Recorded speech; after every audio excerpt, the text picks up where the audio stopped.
Yes, sir. On day one, the Biden administration announced and implemented policies that led to the situation that Chairman Biggs and Mr. Babin had described, the co-chairs of the caucus. Remember what they did on day one? They said, no more building the wall, no more remain in Mexico, and when you get here, you will not be detained, you will be released. And they announced that to the world. And as a result, you've had millions and millions of people come to the border because they know there's no wall to get over. They don't have to wait in Mexico, and they're going to get to go wherever they want. They're not going to be detained at the border. That's the thing. Those are the things that have to change, and that's exactly what's going to happen in 34 days when President Trump, Tom Homan, and their team take over. The other thing we got to do is pass again the good legislation we passed a year and a half ago, led by the chairman of the subcommittee on immigration on judiciary, Tom McClintock. We need to pass that legislation. We've talked to Leader Scalise. He plans to do that. So we want to pass that again, send it to the Senate. Hopefully they will take it up and implement the policies that will reverse what the Biden administration did and help President Trump, help our country get the kind of border control situation that we need. So I want to introduce the guy who did so much work, as Andy and Brian have done leading the caucus, the guy who did so much work in our committee on this issue, the chairman of the subcommittee, Tom McClintock from California. Thank you. But, let me point out that work would not have been possible without Jim Jordan's leadership on the House Judiciary Committee, and I am very grateful and honored to have had the opportunity to work with him on that subject.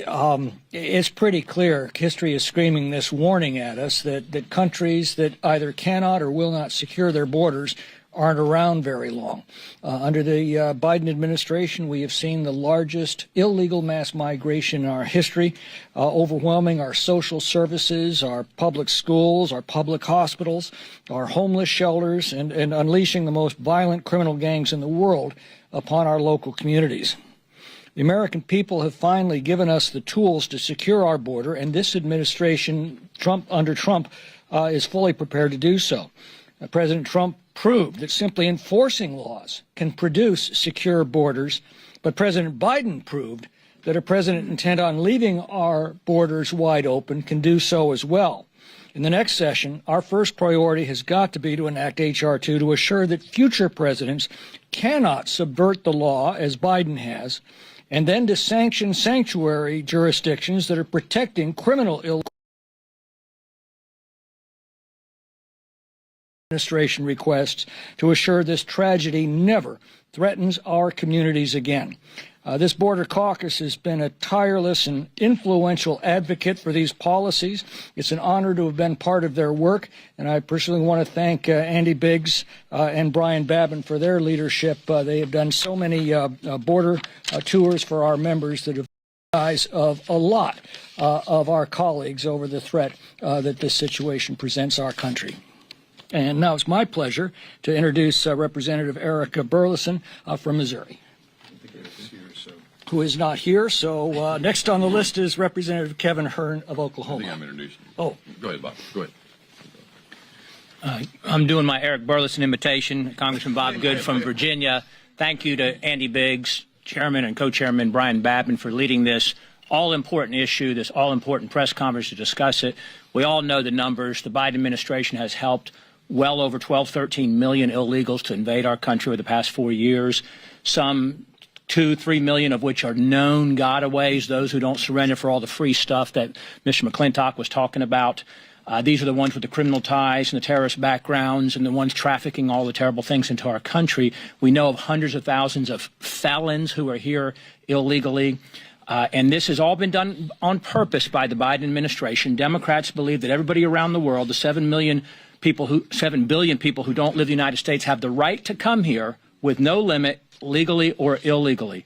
Now that the border will begin to be sealed come January 20, we're going to find out who's here. When their accomplices can no longer stream unrestricted across the border, sadly, we're going to find out who's here. That's why Tom Homan's determination on the direction of President Trump to have this massive deportation is so important. That's why it's so criminal, literally, for these mayors and these governors, these Democrats who are saying, we're going to resist. We hate the country so much, and we love these illegal aliens more than American citizens so much, we're going to do everything we can to resist that. And while Republicans, sadly and unfortunately, for the last 2 years have refused to defund Mayorkas's border invasion and literally gave him a $3 billion raise in the CR this past spring, hopefully Republicans will show a willingness to actually do what we say and defund these sanctuary cities and states. So thank you to my colleagues for standing strong on this issue. This is a critically important issue. Thank you again to Chairman Biggs and Babin for leading this. And now I will introduce the great Kevin Hearn from Oklahoma. 10 million illegal immigrants. And no, that's not a headline, that's a failure. Since Biden took office at our southern border alone, there have been 8.2 million encounters and worse, 2 million known gotaways. Slipped past Border Patrol and disappeared into our communities. That's more gotaways than the entire previous decade combined. Every day we wait, more lives are lost to fentanyl flooding across our southern border. Under President Biden, over 200,000 Americans have died. Think about that. 200,000 Americans have died because of his failed border policy, and more than twice the number that died in Vietnam. This has got to end, and it will on January 20th. The American people are fed up. They outright rejected Joe Biden's failed America Last agenda, but instead of listening, Biden doubled down. He's not just ignoring the crisis, he's selling off pieces of the border wall, as you all have been reading. I tell you this, that wall will be back in action on day one under President Trump when he returns to office. It will serve as a deterrent. It was meant to be because it works and the American people demanded it. The border crisis didn't happen by accident. It's a direct result of Joe Biden's actions. On that day, he dismantled every single border security measure that President Trump put into place, and the consequences have been devastating. For 4 years, Joe Biden put America last. He put your safety last. He put the border last. And when he came together and passed H.R. 2, the strongest border security bill this country has ever seen, Biden ignored it. He refused to act. Kamala Harris, that famous border czar, even said on national television that she wouldn't change a single thing. But here's the truth. Joe Biden created the crisis. No matter how much he pretends to care, he caused the mess we see. President Trump has promised to fix the crisis, and we know he can because he did it before. When Donald Trump is back in the White House on January 20th, America will have a secure border again. The American people are ready. It's time to put America first, because if not America first, then where do you want America to be? And end this chaos once and for all. We have 33 days until sanity is restored to the White House. I look forward to working with President Trump and my colleagues to shut down the border, send illegals home, and restore safety and security to our nation. And now, the very famous Scott Perry. Very famous. Famous or infamous? Infamous. Well, good morning, everybody. It's great to stand with my colleagues, and this is really a story of contrast.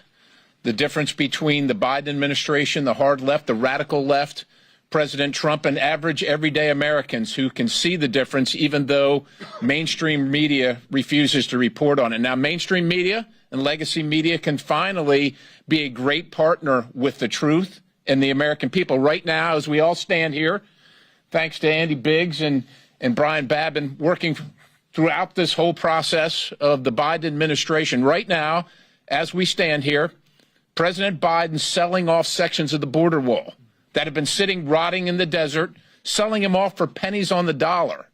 The contrast is that President Trump wants to secure the border, and just like you lock your home, and just like there's a wall or a fence around the White House, part of the security of that is making sure the wrong people don't just walk in. But right now, President Biden is selling off that, making sure that the American taxpayer has to pay more to secure their own country. That's the contrast. And right now, while for years colleagues on the other side of the aisle went and cried about the poor people that came here, the children being separated, it was their policies that separated the children. It was their inhumanity that have put, 230 to 300,000 lost children into the United States of America to be trafficked. Can you imagine the horror? And they know it's been going on. They've known all along when they send these children to post office boxes or warehouses or something like that, that no one in their family is there to greet them. They've known all along. That is the contrast between humanity and inhumanity. And it is time for legacy media, for the press in general, to tell the true story about the horror of just wide open borders and the inhumanity of it. And we're here to say that we stand for our country, the American citizens, because we all want to help. We all know people want to come to America for a better life, but there's a process by which they do that. And immigration first has to be great for America and the Americans, because the sanctuary of America is for Americans and people that want to come here legally, not for gang members. We just watched over and over again on TV where this reporter was questioning J.D. Vance, the soon-to-be vice president. Oh, it's just a couple apartment complexes that the Venezuelan gangs have taken over. Well, I'm sure glad it's not her apartment complex. I wonder if she would feel differently if they were prevailing on her. This is the indifference of the press to the plight of Americans like Jocelyn Nungare and Rachel Marin, who have lost their lives, and that inhumanity. So this is a story of contrast. These folks behind me, led by the chairman, have been on this case all along, and we're very, very pleased to tell the American people that this humanity, this change is coming, and we're asking the press to actually start reporting the truth finally. With that, I yield to Michael Cloud from Texas. Amen. Greetings from the great state of Texas. The long national nightmare of our open borders is almost done. The American people have spoken very loud and clearly. They want a secure border. They have elected President Trump because they know he can do that. For years, this administration has continued to allow cartels to profit to the tune of billions of dollars, meanwhile ravaging our communities, destroying families, tens of thousands of people dead from fentanyl, hundreds of thousands of children lost, and they tried to pass this off as if it was something compassionate. It is not compassionate to allow our borders to be open. It is not compassionate to allow people and criminals to stream into our communities. It's not allowed to partner with cartels in allowing them to grow into an outsized influence in even countries south of us and across the world. Those who are trying to do it right, even in those countries, find themselves in a place where the cartels have so much power that they become a destabilizing force in those countries. All this due to our failed border policies. There's nothing compassionate about it. Thankfully, we have a president who's coming who will be willing to do something about it. And the concern for us here is we have to make sure that we're willing to step up to the plate and support the president in making sure it gets done. We've seen courts work their magic in trying to prohibit him from securing the border last time. He did a great job anyway, but we must pass H.R. 2 and we start off the term very early, very quickly. We need to make sure we give the president all the funds he needs to secure the border, to have all the tools for the technology, the infrastructure, everything that needs to happen at the border. But also, as Congress, we need to defund the wrong things. We need to stop sending these agencies money to do bad things. And that includes the magnet that continues to draw people here through wrong and illegal processes. So we will have to take the tough votes. We will have to do the job that's required of us in Congress. I encourage our colleagues to steel our spine toward the work that is ahead to make sure that we make good on the promise that we've given the American people. And thank you for being here. And I will, Ralph Norman from South Carolina. Thank you, Michael. You know, and as has been said, in 33 days, the nightmare will be over with. And I want to thank Congressman Biggs and Congressman Babin for leading it, as well as everybody behind me. Folks, what's happened to this country, America did not bargain for. America did not bargain for letting crime invade our streets, to let the gangs come in. You know, you can't, I wondered a lot of times if it were Biden's daughter who got killed as Lakeland Riley did, how would his view change? Or if it were his son or daughter who aimlessly went in the country with no guardians. I'm the one that got a call with busloads of children coming in North Carolina and South Carolina, of young children. and coming in late at night, checking in, and leaving early in the morning. And when asked what they were doing, wouldn't say a word. If you count the number of children alone, which is over 500,000, that's 6 football stadiums of children, unaccompanied minors. But the evil that this has done to this country, and the cost that we're having to pay now, which is worthy. What I'm excited about is a man like Tom Homan, who will get the job done. What I'm excited about is the funding that's going to take place to stop this insanity. And what I'm excited about is the whole mood of the country is not putting up any longer with what's taken place this last 4 years. And to top it off, selling parts of the wall. All of us have been to the border. The panels are $5,000 and $10,000 a piece. Selling them for $5, as we've heard, is insanity and it's evil. So I'm excited about what President Trump will do. I'm excited about what people behind me will do, and it's going to be a new day in America. Thank you so much for covering it. Amen. And now I call on Tom Tiffany. Good morning, everybody. It was a little over a decade ago that a previous president said, we're going to transform America. He did not accomplish it in 2 terms. But his vice president, who is now the president, he was determined to do it, and to a certain extent, he has been successful. We've heard the stories about the terrorists coming into our country in record numbers. You heard about the fentanyl poisonings that affect the districts of all of us throughout America, including in Wisconsin, as well as the places where you live. We've heard all those stories, but I think the greatest story is the human trafficking operation, which is almost unprecedented in American history.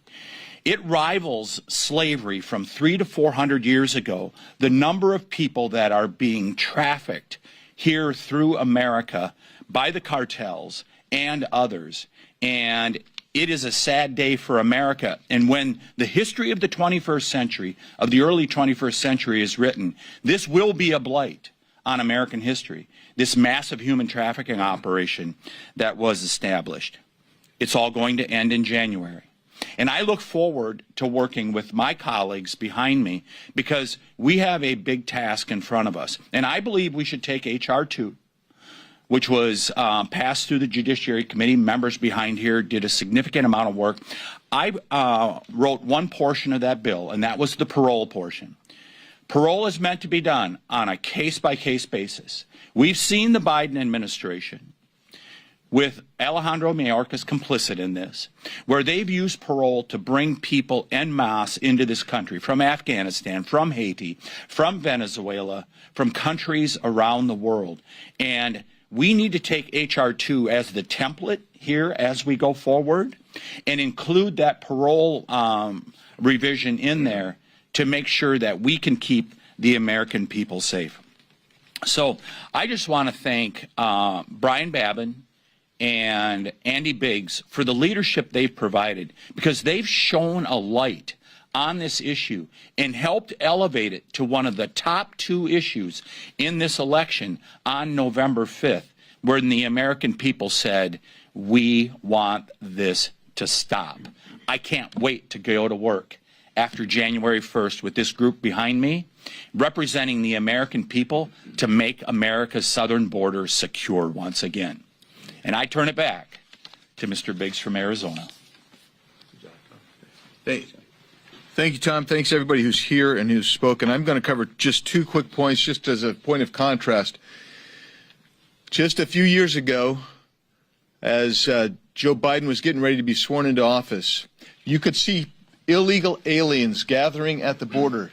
Particularly, I remember a vision that came through pictures that when the media would cover this, from the Zocalo in Tijuana, just across the border from San Diego. What did you see? You saw individuals wearing T-shirts saying, Biden let us in, those types of things.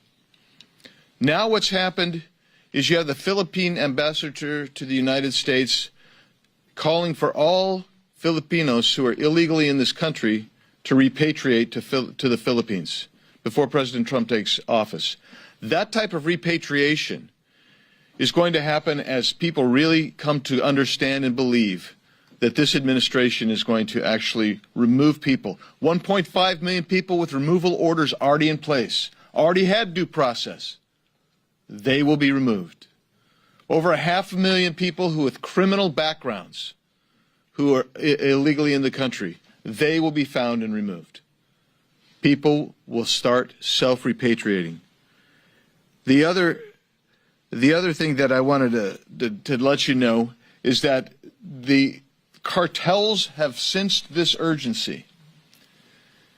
So when I was in San Diego, right by Tijuana, just not too long ago, we ran into folks from Guatemala and Honduras and India.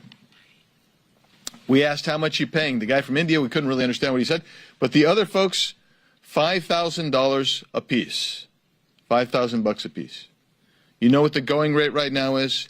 In excess of $10,000 per person. Why? Because the cartel knows that Donald Trump means business and Tom Homan means business and hopefully Congress means business, and we're going to close and secure our border. With that, I'll take any questions. If I may, Yeah. I have a two-part question, if you'll indulge me. One, in response to Donald Trump's terror threat, Canada announced yesterday they'll spend $1.3 billion to secure the northern border. It's a wide range of measures from tracking down on precursors for fentanyl, more border patrols, that kind of thing. I'm wondering if that's on anyone's radar, if anyone has any reaction to that. And part two of my question, if I may, Donald Trump keeps talking on social media about making Canada the 51st state. I'm curious as to anyone has any insight as to why or what you might think of that. So humor is dead. I think to the second part of the question, I think Donald Trump is being humorous, okay? The first part of the question is, yes, I think we're aware of that. And indeed, that's what happens when you have a strong leader come in and lay down markers. And so we're really happy about that.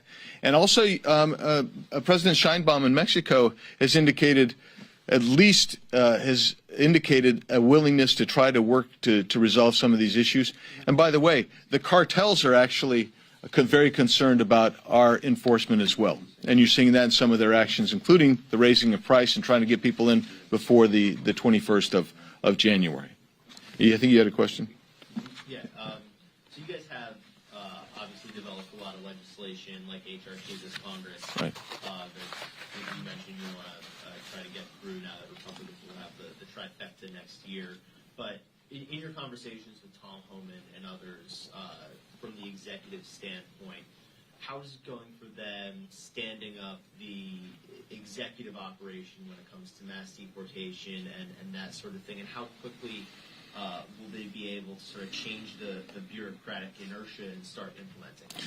Well, so the first thing they're going to do is they're going to take the shackles off ICE and CBP, and they're going to say, enforce the law. They want to do expedited removal as well. You add those in there, and that will actually slow down the flow at the border almost immediately. The other thing that they're going to need resources. Those resources are going to be everything from personnel. They're going to need seats on planes to remove people. They're going to need some soft-sided facilities to go up for people. So we've talked about that, the resources that they need. Congress is going to have to deliver on those resources. And once that, they're ready to go, because the first step is to say we're going to enforce the law. And I think some of these mayors and governors who said they're going to remain sanctuary cities and states, they're going to find themselves in hot water with hopefully Attorney General Pam Bondi as she looks into obstruction of justice and aiding and abetting criminal cartels. So I think they're ready to go. Talking to Tom, he's fired up, and he's going all over. You saw that he met with Mayor Adams of New York this week, so he's really going for it. Forgive me if you addressed this in your opening statements, but could the Lake and Riley Act be a part of the first 100 days, and also any type of legislation to enshrine remain in Mexico in the law instead of doing it through executive order? Yeah, so I do think Lake and Riley law and other laws that have been promulgated that are put forward that haven't made it through, I think you're going to see those come up really quickly. There's a chance that a lot of those will come through in a reconciliation package. I would like to see some of them come forward independently, and I would hope that the senators, at least 7 of them who are in risky positions, would actually read the mandate from the public and vote for those. But otherwise, they're going to come through probably in reconciliation. The other aspect is you're going to see also a termination of some of these programs. CBP1 app, that's going to go away. The CHNV program, that's going to go away. That's going to save us a bunch of money for reconciliation purposes as well.